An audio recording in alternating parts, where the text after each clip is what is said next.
सेन्डाल दखान होबाय लोगोफोर तामुलपुर बाजाराव आङो लोगोफोर बायनो फैबानो जाबाय नै नोंथांमोना दा थांसै लोगोफोर उपाय गैया इमारजेन्सि प्लेनिं गारिखौ दोननानै बरिया थाबायनानै थांबाय थादों आरोना लोगोफोर एसे इन्ट्रास्टनि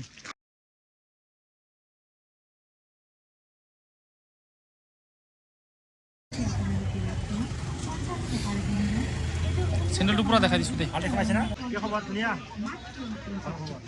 सेन्डाल दखान होबाय लोगोफोर तामुलपुर बाजाराव आङो लोगोफोर बायनो फैबानो जाबाय नै नोंथांमोना दखान होबाय मैं दखान दिलु आरो न तामुलपुराव आहिबा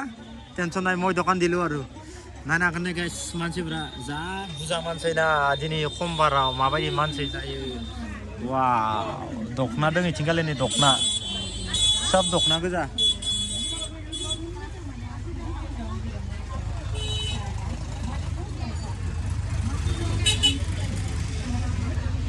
So guys, दा नै आं इयावनो दङ आरो ना तामुलपुरावनो लोगोफोर लोगो खासे नेबाय थादों खासे माने इसोर थाबबायानो फैदो आरो ना बिजिनि गोजा लोगो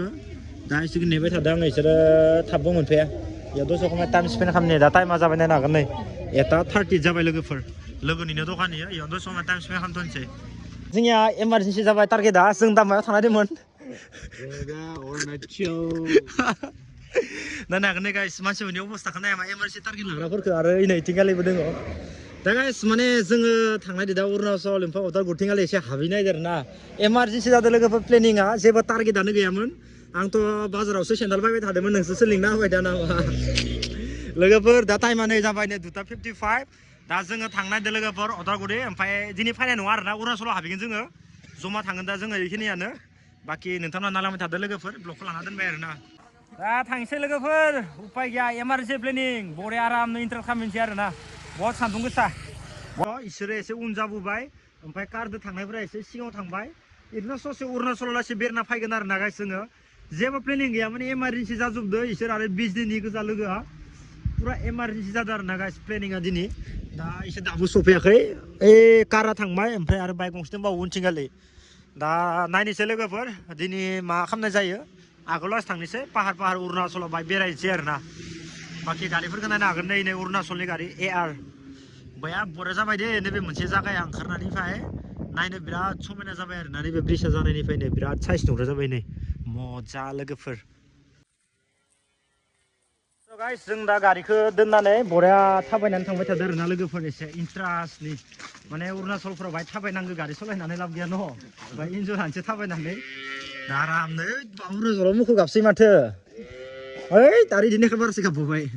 मुखौ बेदर जायो अरुणाचल गैबायना इयो आया नंगौ नङाब्रा लोगोफोर नायनो हागोन नै पुरा हेभिनो जमा थांगासिनो जों दा बर्थमान ओइ नै थिंगालिसना माबा फुजा जादों खोमा आरज गाबसोदो इयाव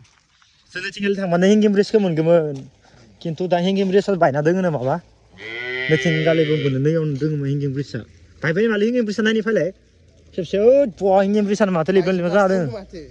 बायजुनासो दङ हेंगिं ब्रिजआनो फाग्लासो जागोन नायनो हागोन नै गाइस पुरा हेभिनो बायलांजोब्बाय खिन्थु बेयाव गाखोबा जलांनो चान्स दोङो होमबा इसोरनि मानसिफोरा माथिं बारो ओइ थिंगालि बारो दा खाथ्रा नुदो स' गाइस नायनो हागोन नै इथिंबो गोलाव मोनसे ब्रिज दङ आरोना लोगोफोर दैया बिराद खम दा बायसायाव बेनिफ्राय नैथिंगालिबो नै बरिया साफा मोनसे ब्रिज दङ आरोना लोगोफोर नै नायनो हागोन नोंथांमोना बरिया मजा नांदो खिन्थु दा जोङो थांख्लोम थानोसै हाय ओइ सोर मायाव खारखो होद बा दुगैबायदि मावरायसोलाय स' गाइस दा इयावनो दसे खमाय फैदोंमोन बेनिफ्राय आरो साथिङाव थांबा गारि लानांगौ नङाबा बहुत गोजान जायोना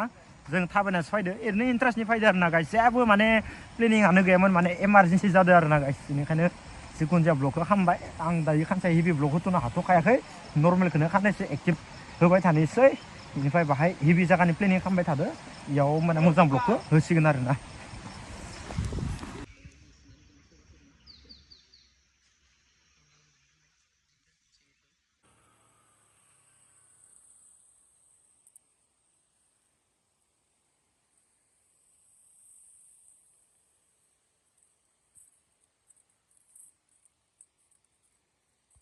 गुड मर्निं लोगोफोर गुड मर्निं दिनै जाबाय नेक्स्ट डे मैयायो जोङो थांदोंमोन अदालगुरि जानानै ओमफ्राय अरुणाचलाव ओरैनो दसे बेरायनो थांदोंमोन ओमफ्राय मैया हर जानायखाय ओमफ्राय न'आव फैनाय बायदिसिना आरो दिनैनि दिनाव लासै माने ब्लगखौनो माने आङो स्टार्ट खालामनायनिफ्राय आङो फोजोबनो हाथ'वाखैमोन बेनिफ्राय दा न'आव फैनाय लोगो लोगोनो आं दा ब्लगखौ दिनैनि फुङाव होनानै फोजोबसिगोन आरोना लोगोफोर दा इ खानसेया मानि थाखाय आं मोजां ब्लग गोलाव गोलाव होथ'वाखै गाइस माने आङो इउटुबावबो माने एक्टिभ थाबाय थानो हायाबा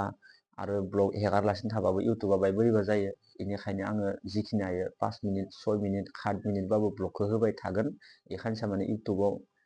दैलि लं भिडिअ होनो हायाबाबो ससेबाबो एक्टिभ थाबाय थागोन ओरैनोथ' बेरायनाया खदाय बेरायबायानो थाखायो